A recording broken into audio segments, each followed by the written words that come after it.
Napauwi na ng pamahalaan ang nasa mahigit 400 overseas Filipino workers mula Lebanon, habang halos 40 pang Pilipino ang inaasahang pabalik na rin sa bansa.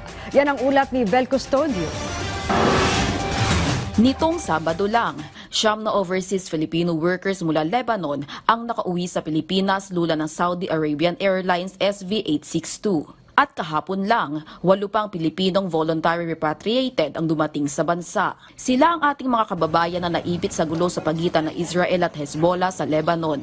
Base sa huling tala ng Department of Migrant Workers, 450 na ang mga OFW mula Lebanon ang nakauwi sa Pilipinas. Simula yan noong ipinag-utos si President Ferdinand Marcos Jr. ang voluntary repatriation sa Lebanon, 1 taon na ang nakararaan.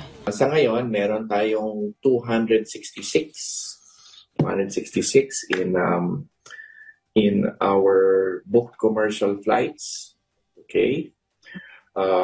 And then, merong additional around sa bilang natin, higit kumulang mga 300 na lang. 300 ang kailangan pa i-process sa Lebanese immigration.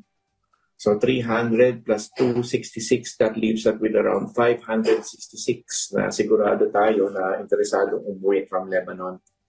Of course, this is a fluid count, so posibleng dumami pa ito, dependent upon how the DFA sees the political and security situation on the ground. So right now, it's alert level 3. Meaning, voluntary repatriation and total ban on deployment. Wala pong OFW tayo pinaprocess for Lebanon. Ayon sa pag-uusap ng DMW kay Ambassador to Lebanon Raymond Balatbat, nasa 10 OFW lang ang nasa area na lubhang apektado ng gyera sa southern Lebanon. May 186 tayo sa mga shelters, 186 na OFWs, and some overseas Filipinos, yung mga kasal sa Lebanese, also about 15 of them in the shelter. But most of the 186 are OFW. So, tatlo yung shelter natin.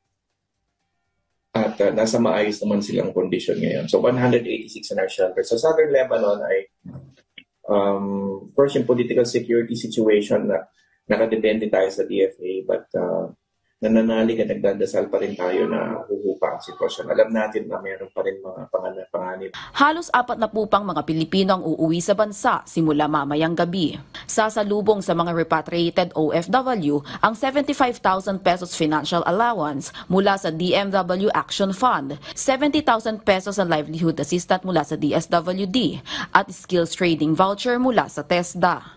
Vel Custodio para sa Pambansang TV sa Bagong Pilipinas.